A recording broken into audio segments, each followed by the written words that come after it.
Ah?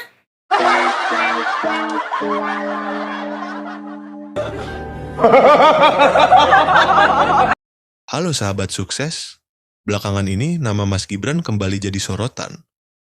Bukan soal pekerjaannya di pemerintahan, tapi justru soal ijazah kuliahnya. Ada yang bilang asli, ada yang tuduh palsu, bahkan sampai diperdebatkan di media sosial.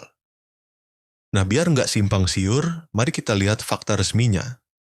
Pertama, dari pihak kampus tempat Gibran kuliah.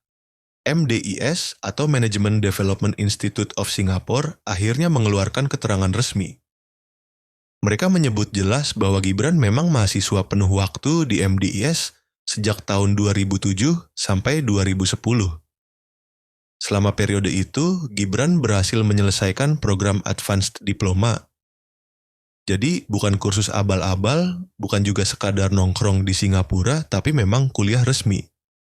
Kedua, soal ijazah sarjana. Nah, gelar yang dipegang Gibran bukan dari MDIS langsung, tapi dari University of Bradford di Inggris.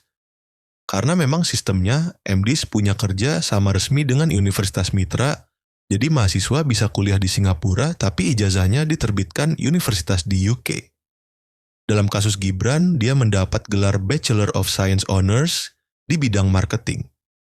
Dan catat tanggalnya, ijazah itu resmi keluar pada 13 November 2010. Ketiga, bukan hanya keterangan kampus. Mas Gibran juga sudah pernah menunjukkan langsung ijazah fisiknya, lengkap dengan legalisir. Bahkan sudah ada penyetaraan resmi dari Kemendikbud RI. Artinya, secara administratif, ijazah itu diakui di Indonesia. Jadi, kalau ada yang bilang nggak sah, faktanya sudah dibantah dengan dokumen nyata.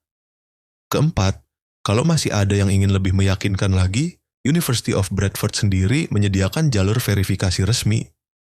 Ada email khusus, dan ada layanan HEDD di Inggris, tapi memang syaratnya harus ada persetujuan dari pemilik ijazah, dalam hal ini Mas Gibran.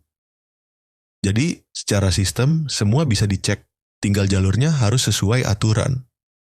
Nah, sahabat sukses, dari rangkaian fakta ini kelihatan jelas, isu ijazah palsu sebenarnya lebih banyak bernuansa politik daripada fakta akademik. Karena pihak kampus sudah angkat bicara, dokumen fisik sudah ditunjukkan, dan jalur verifikasi juga ada. Jadi, menurut saya, polemik soal ijazah ini mestinya sudah selesai. Tinggal bagaimana publik menilai apakah mau percaya pada gosip liar atau pada keterangan resmi dan bukti nyata. Silakan kalian tulis pendapat di kolom komentar. Menurut kalian, apakah isu ijazah ini murni masalah administrasi? Atau ada kepentingan lain di balik gencarnya tuduhan yang beredar? Yuk, kita diskusi sehat